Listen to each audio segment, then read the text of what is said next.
The bench. My name is Amelia. Many years ago, I was 14 when it happened. I lived in a small town with my poor family. My father was a serious man who worked hard and spoke little. He always said, "Respect older people. They know more and lived longer." I listened to him because he was my father and I believed him. I thought older people were always good and always wise. I never asked questions. I just followed the rule and believed what I was told. It was summer and the sun was hot. The sky was blue and the streets were quiet. I walked to the small store near my house to buy bread and milk. On the way, I saw an old man sitting by the road. His clothes were dirty and he looked tired and hungry.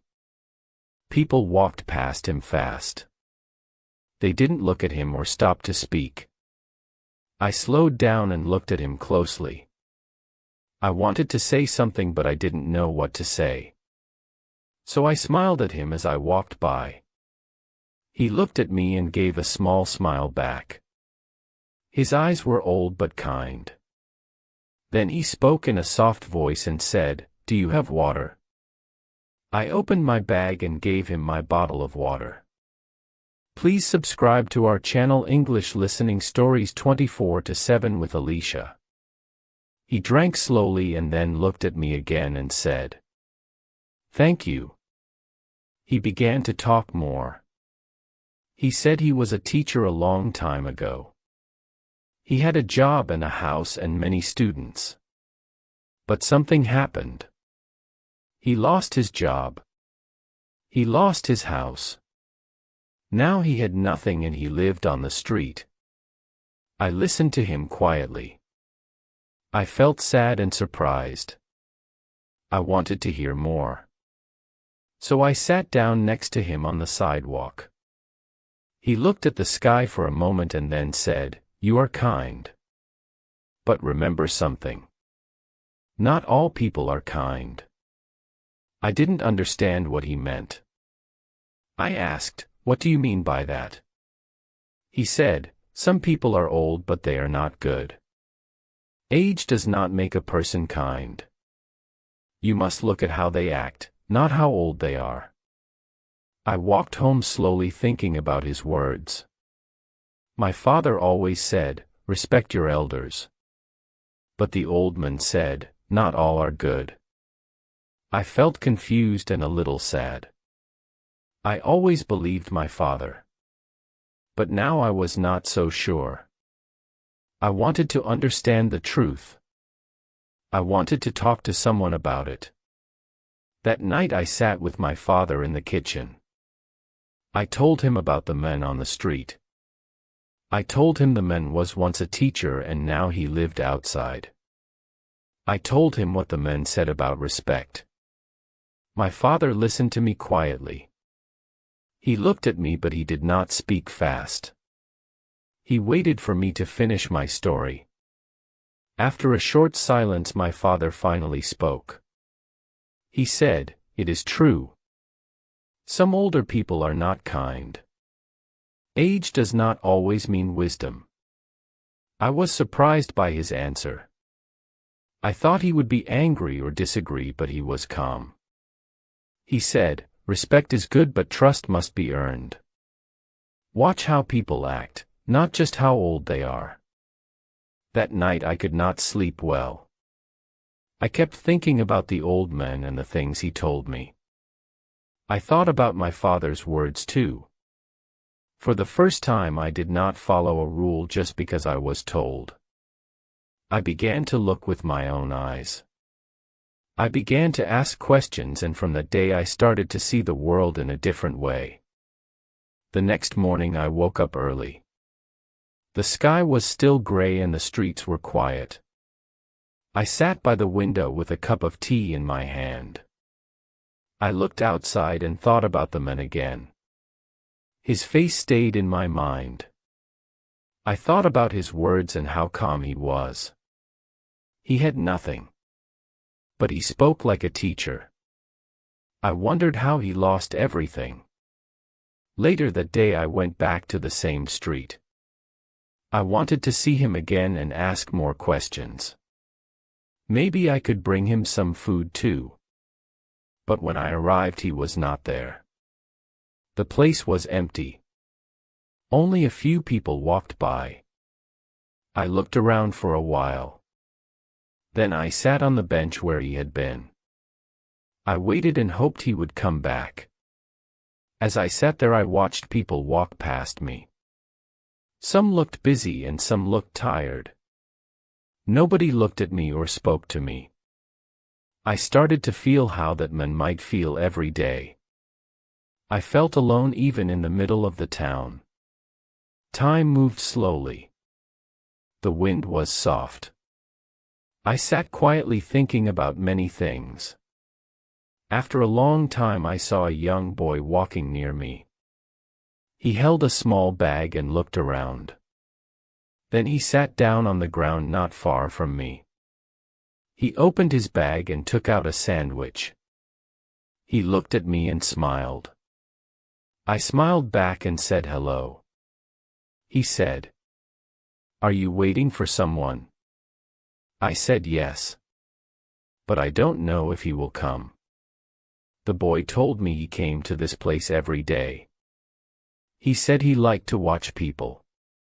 He said people were always busy and never saw him. I asked if he ever saw the old man who sat there before. He nodded and said yes. He was here yesterday. He talked to me too. He said kind things. I felt happy to hear that. The old man was kind to others, not just me. The boy and I sat together. For a while. We didn't talk much. We just sat in silence and watched people walk by. It felt peaceful. I thought about how simple kindness could feel big. I thought about how people walk past each other without seeing. But when one person stops, something changes. That day, I was the person who stopped. When I went home that evening, I told my mother about the boy and the old man.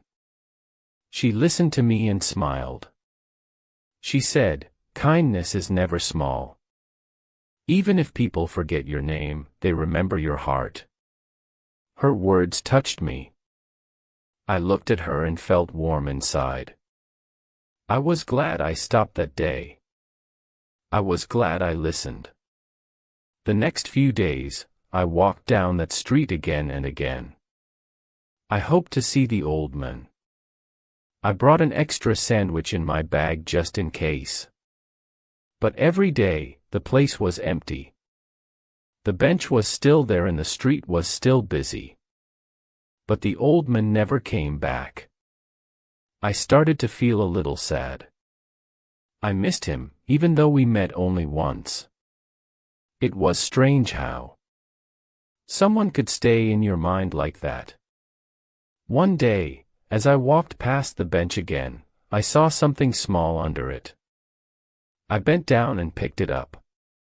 It was a notebook. The cover was old and brown. The pages inside were full of writing.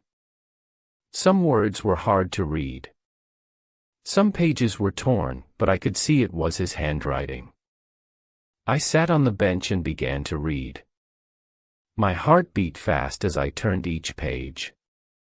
The notebook was full of thoughts, stories, and memories. He wrote about his students and how he loved teaching. He wrote about his small house and his garden. He wrote about losing his job and having no place to go. He wrote about people walking past him like he was not there. But he also wrote about hope. He believed kindness still lived in the world. That part made me cry. I took the notebook home and showed it to my father. He read some pages quietly. Then he looked at me and said, "This is a man with a good heart." I nodded. We sat in silence for a moment. My father said, We must do something. I asked. Like what? He said. Let's help others like him. Let's not walk past people anymore. I felt proud of my father. He understood. That week my father and I started something small. We made sandwiches and packed bottles of water. We placed them in a basket and walked around the town. We gave food to people who lived on the street. Some smiled. Some were shy. Some said nothing. But their eyes said a lot. I felt warm inside every time someone took the food. It felt right. People in our town began to notice. Some asked what we were doing. When we told them, a few people joined us. They brought food and clothes. They gave time. Soon we had a small group helping people together. It all started because of one old man. A man with nothing gave us something big. He gave us a new way to see the world. I never forgot that. One evening while walking, I met the young boy again. He was sitting near the same place with his little bag. He saw me and waved. I sat down next to him. He said, "You still come here?" I smiled and said yes. I think about that man a lot. The boy nodded and said he was special. We sat there again in silence. It was peaceful. Just like before. The boy took something from his bag. It was a small drawing of the old man. "I made this," he said. "I don't want to forget him." I looked at the picture and felt tears in my eyes. The face was simple, but the eyes were the same. Kind and deep. I thanked him for the drawing. I told him I would keep it safe. He smiled and nodded. Then he walked away. That night I placed the drawing and the notebook on my desk. I lit a small candle and looked at them. I thought about how one small meeting changed so many things. I thought about the words, "Not all old people are kind and kindness lives." Both were true. I began to understand something more.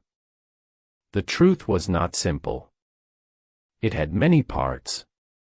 Some people grow old but not wise. Some people lose everything but stay kind. Some people pass us in silence. Some people stop and speak. And some, even if they stay only one day, leave something in our hearts forever. That was the kind of man he was. And I was lucky to meet him. Even if it was only once, he changed my life.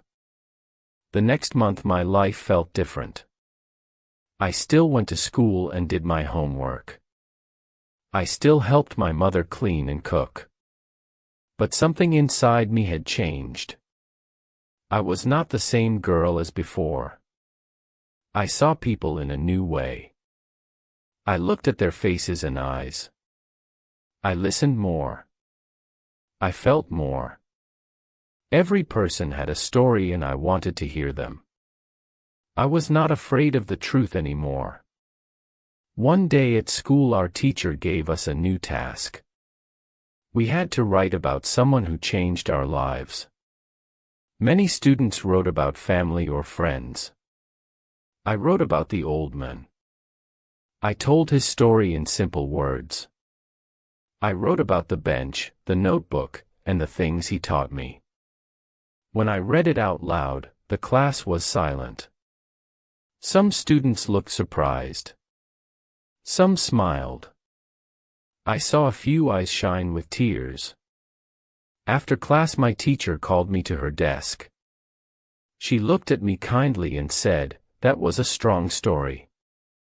I said thank you, but I felt shy. She said, "You learned something deep and you shared it well." I walked out of the classroom with a full heart. It was the first time I felt that my voice mattered. I wanted to keep telling stories that touched people's hearts. At home, my father asked me about my day. I told him about the writing task and my teacher's words. He smiled and said, "Words have power, but only when they are honest." I remembered how the old man's words were simple, but they stayed with me. That was the kind of voice I wanted to have, simple, honest, and kind. I didn't want to speak to be heard. I wanted to speak to help. Soon I began writing in a notebook of my own. I wrote down little things I saw each day. I wrote about people, smiles, and acts of kindness. Sometimes I wrote about my thoughts and questions. Writing helped me understand the world better. It also helped me understand myself. When I looked at my words on the page, I saw who I was becoming. One weekend, my father and I joined a group that helped people in need. We visited shelters and small houses. We gave food, listened to stories, and shared time. I met many people like the old men, people with sad pasts, but kind hearts. One woman told me, "When someone listens to you, it feels like home." That stayed with me. Listening was also a gift. I also learned that helping others did not mean fixing everything. It just meant being there. Sometimes people didn't need food or clothes. They just needed someone to sit with them. Someone to say, "I see you." I remembered how I felt on that bench next to the boy, silent, but not alone. That feeling was strong, and I wanted to give that feeling to others. My friends at school saw what I was doing. Some were curious. They asked me why I cared so much. I told them the story of the old man. I told them how one day changed everything. Some listened, some didn't. But one friend said, "Can I help too?" I smiled and said yes. Slowly more joined. We were just kids, but we were learning something important. Kindness grows when you share it. I often walk past the bench again. I always looked at it and smiled. It was just a bench to others. But to me it was the start of something big. It was the place where I learned a truth I never forgot. Respect is not about age. It is about action. Kindness is not about words. It is about heart. And one day can change your whole life if you are open to it. Years passed and I grew older. Life moved on, but the bench stayed in my heart. I still walked by it whenever I visited my old neighborhood. The bench always looked the same, quiet and simple. The snow would cover it in winter and it remained a place of peace. Even though many years had passed, it still reminded me of the important lesson I had learned that day. One cold winter day I saw a young girl sitting on the bench. She was reading a book and smiling to herself. I stopped for a moment and watched her. The girl looked so peaceful, just like I had felt years before. I didn't speak to her. I just smiled and continued walking. The bench in its simple way was still working its quiet magic. As time passed, I became a teacher. I started telling my students stories. Just like my old teacher had done. Sometimes I told them the story of the old man on the bench. I explained how small acts of kindness can change everything. The students listened carefully, and some of them even asked questions. It felt good to share that story and pass on the lesson I had learned many years ago. One day after I shared the story, a student came up to me. "That story is really special," she said. "I want to do something kind too." Her words made me smile. It was amazing to see how much the story had touched her. I realized that the lesson was still alive in the hearts of others, and it would continue to spread from one person to the next. We decided to start a kindness project at school. We made cards with positive messages like "You matter" and "You are important." We also collected warm clothes for people who needed them. It felt so good to give back to others. The kindness spread quickly and soon more students joined us. Even some of the teachers noticed and started participating. It was incredible to see how small acts of kindness could create such a big change. One day a teacher asked if we could create a kindness wall at school. We wrote our positive messages on colorful cards and put them on the wall for everyone to see. It was amazing to watch people stop and read the messages. They were reminded to be kind, to treat each other with respect every day. As the years went by, I never forgot about the bench. Whenever I visited my old neighborhood, I would always walk by it. The bench was still there, standing quietly, waiting for the next person to sit. It continued to teach people who came to rest. It always made me smile to think that the simple bench was still doing its quiet work, even after so many years. One afternoon I saw another girl sitting on the bench. She looked content and peaceful, reading a book just like I had done years before. I stopped for a moment, watching her smile to herself. I didn't say anything, but I knew that the bench was still teaching people. It was still working its quiet magic, just like it had done for me. Now as a teacher, I continued to share the story of the bench with my students. I show them the pictures the boy had given me all those years ago. I tell them about the old man and the lessons I learned from him. I tell them how small acts of kindness can change the world. I always end the story the same way. Kindness doesn't depend on age. It depends on what's in your heart and what you do for others. The bench taught me many important lessons. It taught me that age doesn't decide respect. It taught me that kindness has the power to change lives. And it taught me that one small lesson can be passed on to many people for many years and make the world a better place. I hope this session was helpful. Please like and subscribe to our channel for more such interesting stories. Take care, everyone.